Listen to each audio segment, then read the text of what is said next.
इस वक्त एक बहुत बड़ी खबर यूक्रेन के जंगी मैदान से आ रही है। रूसी फौज ने यूक्रेन के हमलावर ड्रोन का बेस तबाह कर दिया है। बहुत बड़ी खबर। रूस के रक्षा मंत्रालय ने दावा किया है कि उन्होंने यूक्रेन का ड्रोन बेस तबाह कर दिया है। और ये कितना बड़ा सेटबैक है ये हम बात करते हैं, क्योंकि अगर ड्रोन्स की बात करें तो उन्होंने इस वॉर में बहुत बड़ा रोल निभाया है और दोनों तरफ से ड्रोन अटैक हो रहे हैं। आज भी ड्रोन अटैक हो रहे हैं जब हम ये खबर आपको बता रहे हैं। मेरे साथ मनीष है, उनके पास चलते हैं। इस खबर पर एक छोटा सा रिएक्शन लेके फिर बिगवाल आपको दिखाएंगे जानकारी। मनीष, क्योंकि आपने अभी ये खबर बताई कि रूस का रक्षा मंत्रालय कह रहा है कि ड्रोन बेस उनका उड़ा दिया। कितना बड़ा अटैक था और कितना ज्यादा नुकसान यूक्रेन को हुआ है? बिल्कुल, देखिए इस जंग में ड्रोन की क्या भूमिका है वो तो पूरी दुनिया ने देखी है। वैसी स्थिति में ड्रोन को टारगेट करना सबसे बड़ा अहम लक्ष्य है। लेकिन मैं आज के मिसाइल हमले में ड्रोन के बेस को टारगेट करना इसलिए इंपॉर्टेंट मानता हूं क्योंकि फ्रंट लाइन पर सैनिकों ने मुझसे यही बात कही थी। सैनिकों का कहना यह था कि बहुत हो गया एनर्जी इंफ्रास्ट्रक्चर पर अटैक, अब जरूरत है मिलिट्री एस्टेब्लिशमेंट पर अटैक। और उसके तहत रूसी सेना की तरफ से यह दावा किया गया है कि यूक्रेन के एक बड़े बेस को डिस्ट्रॉय किया गया जहां पर भारी मात्रा में हमलावर ड्रोन रखे गए थे। और समझ सकते हैं कि इसका मतलब क्या है। इसका यह अलग बात है कि जेलेंस्की शायद इसके लिए भी कहेंगे कि दिस इज नॉट फेयर, आपने हमारे ड्रोन क्यों उड़ा दिए। अभी वो कह रहे थे कि रात के अंधेरे में मिसाइल क्यों चलाते हैं, तो उनसे वो समय ले लें, मुहूर्त ले लें, कहां मारना है कहां नहीं मारना है। लेकिन हकीकत यह है कि अब रूस की तरफ से हमले और अधिक आक्रामक हो रहे हैं। इसी बीच आपको दिखाते हैं अंधकार अनहोनी की आशंका। जेलेंस्की क्या कह रहे हैं, जेलेंस्की के सलाहकार क्या कह रहे हैं, ये तो हम आपको बता रहे हैं। लेकिन रूस की बारूदी बरसात कहां हुई है, जल्दी से आपको बिग वॉल पर दिखाते हैं। रूस ने कहां आज बारूदी बरसात करके रख दी है यूक्रेन में।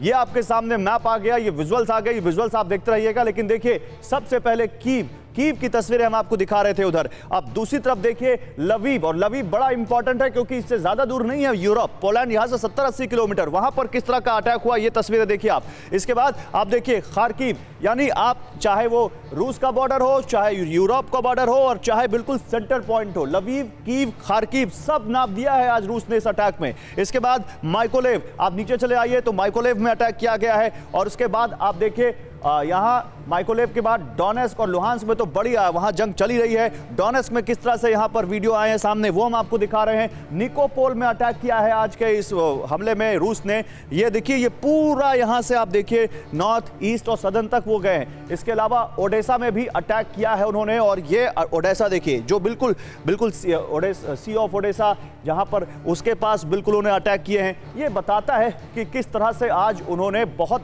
बड़ा एक अटैक किया। लेकिन किन किन हथियारों से हमला किया है अब ये भी जान लीजिए आप। स्कैंडर बैलिस्टिक मिसाइल से उन्होंने ये हमला किया है। इसके अलावा कैलिबर क्रूज हाइपरसोनिक मिसाइल जो है उनसे ये अटैक किए गए हैं।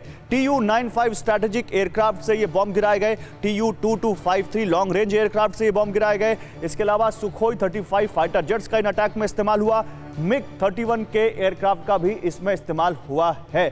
अब मैं जल्दी से यहां पर आना चाहता हूं एम्बेसडर मल्होत्रा आपके पास। एम्बेसडर मल्होत्रा, अटैक्स हो रहे हैं और भी भीषण हो रहे हैं। जिस दिन हम बात करते हैं कि ये वॉर कहीं डोनेस्क में या डोनबास में नहीं सिमट गई, उसके एक आध हफ्ते बाद पुतिन कुछ ऐसा करते हैं जहां वो पूरा मैसेज देते हैं कि नहीं, मैं चाहूं तो पूरे यूरोप को बमबारी कर सकता हूं। और उन्होंने लवीव तक अटैक करके ये दिखा भी दिया है। लेकिन आज के इस अटैक का इंपॉर्टेंस आप क्या देखते हैं और क्या ये माने कोई मैसेजिंग है इस अटैक में?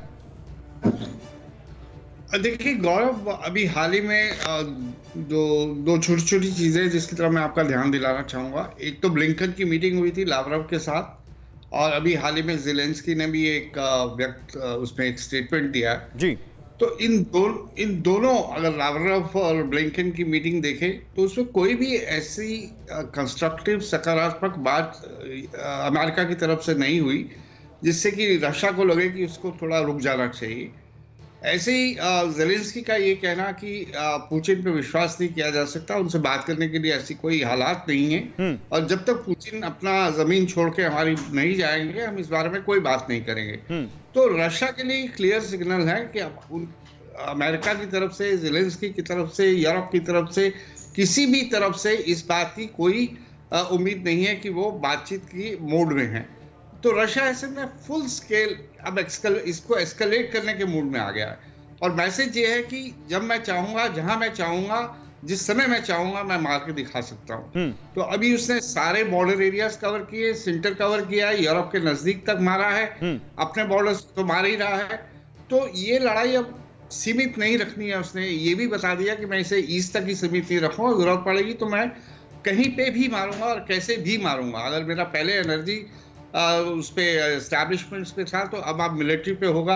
तो लड़ाई नहीं खत्म तुम करना चाहते तो मैं भी नहीं करना चाहता। ठीक है, ये जवाब है। मैं राजीव जी से भी इस पर सवाल लेना चाहता हूं। सर आप बताइए, आपका क्या मानना है इस पर? आप कैसे देख रहे हैं रूस के इन अटैक्स को? विनय जी, राजीव जी नहीं, विनय जी। हेलो, हाँ, सॉरी। एक तो बात यह है कि जो आज का जो अटैक हुआ है, जो बहुत जबरदस्त अटैक है, जिसको आपने इतनी भयानक तस्वीरें दिखाई हैं, वो रूस ने कहा है कि 2 मार्च को ब्रयांस्क के एक गांव पर छापामार यूक्रेन के ने हमला किया था जी, जिसमें जो है 2 लोग घायल थे। कहते हैं उसका बदला लेने के लिए किया गया है। तो रूस ने एक तरफ से वार्निंग ये दी है कि अगर रूस की टेरिटरी पर कुछ होता है यूक्रेन से, तो उसका 20 गुना 100 गुना जवाब दिया जाएगा। एक तो ये है इसका, और दूसरा ये है कि बाखमुत की लड़ाई जो चल रही है, जिसके बारे में कहा जा रहा है कि 10 से लेकर 20,000 सैनिक और जो वहां पर हैं और जो जिनको एक तरह से जो है घेरे में लिया जा रहा है, वो क्योंकि विदेश ये रक्षा मंत्री ने कल कहा है रूस के कि ये बाखमुत का बहुत इंपॉर्टेंट है। जैसे बाखमुत लिए जाएगा, रूस के लिए आगे के लिए अपना जो स्पेशल मिलिट्री ऑपरेशन है उसको खत्म करने के लिए रास्ता मिल जाएगा। क्योंकि एक तरफ से वो नॉर्थ में जाना चाहते हैं पानी के लिए, और दूसरा जो है आगे। तो ये बहुत इंपॉर्टेंट है। और चलिए सर, इस पे आगे आपसे बात करते हैं, और बात करते हैं इस बारे में कि अब आगे न्यूक्लियर अटैक की जो बातें हो रही हैं, लेकिन उससे पहले जो न्यूक्लियर प्लांट है वो कितने सुरक्षित हैं यूक्रेन के, और कहीं न्यूक्लियर हमले से पहले कोई ऐसी न्यूक्लियर त्रासदी प्लांट से तो नहीं हो जाएगी और उसी से आधे यूरोप को रेडिएशन जैसी बड़ी त्रासदी झेलनी पड़ेगी।